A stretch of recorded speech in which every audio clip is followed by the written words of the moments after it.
what's the big difference? What do you think? What's the big difference about US mindset and all the rest of the world mindset when we talk about relationship and partnership? Because it's something we think really, really important to understand. Well, tell me, before I answer, what do you like? How do people in Italy look at partnerships?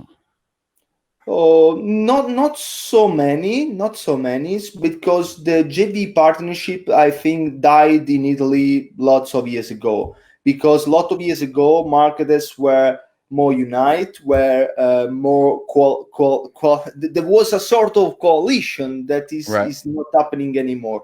In Italy, we got a lot of marketers that teach a lot of cool stuff, but they don't promote each other. They don't exchange traffic or something like that. And for us, it's something unbelievable, because for the rest of the world, we see that kind of approach everywhere, apart Italy. So must be a problem. But what's your opinion about this? Well, so when it comes to marketing, there's just so much benefit to working together with other people. It's ridiculous for me to think that someone that's on my list is not on anyone else's list. That generally doesn't happen. And what I want to kind of pull back from that, though, for a second, and kind of, it's a way of looking at business in general that, it's not only for marketing, it's really for anything. A lot of entrepreneurs have a vision of what they want their business to look like when it's, quote unquote, done, right? Like this vision of what that business is going to look like.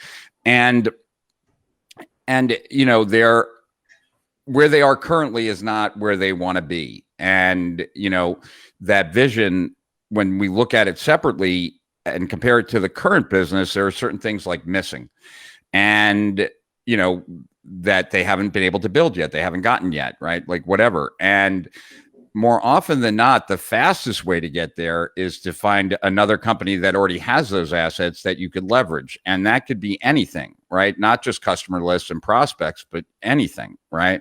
And so there's just more of a willingness to, I guess, entertain those options here in the US, whether it's, for marketing, like joint ventures and affiliates and things like that, or, even bigger things. But, the two most important numbers in business are the cost that it takes to acquire a customer and how much that customer is worth to you in the long run.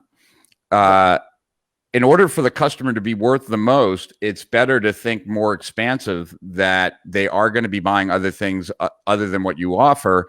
And one of the easiest ways to increase customer value is actually to sell them other people's stuff or get paid to broker that. And, back when I was a much more like aggressive internet marketer, right? What we would often do is when someone else was doing a launch where they spent all this money, right, to create all this frenzy, and they had this really great offer, we would then create a bonus offer, right? We would try to make it the best bonus offer out there, advertise it, and oftentimes, like, we could sell, if we sold, like, for Jeff Walker, like 200 units of his program for him, like during a launch, maybe 75 of them came from our list. The other 125 came from people that we were advertising to. So we were advertising Jeff's offer. We got paid half the money, right? So $1,000 of the 2,000, but we also added 100 to 125 $2,000 buyers to our list, like for free. We got paid for it. Yeah. So, by businesses not willing to kind of share, they end up limiting themselves. And what I'm not suggesting that everybody share everything, because that's not how life works. But every business should have, like every online business should have, like, if they're paying to get names, right? Because they're advertising, they're spending money, then they might want to have some period of time, 30 days or 60 days, where like, we're not going to send any partner emails. We're not going to introduce them to anyone because we paid for this lead and we want to try and get our money back. We're going to try and sell them all the things that we have to sell, right? But after they get past that period, like, to not try and sell them other stuff is kind of insane.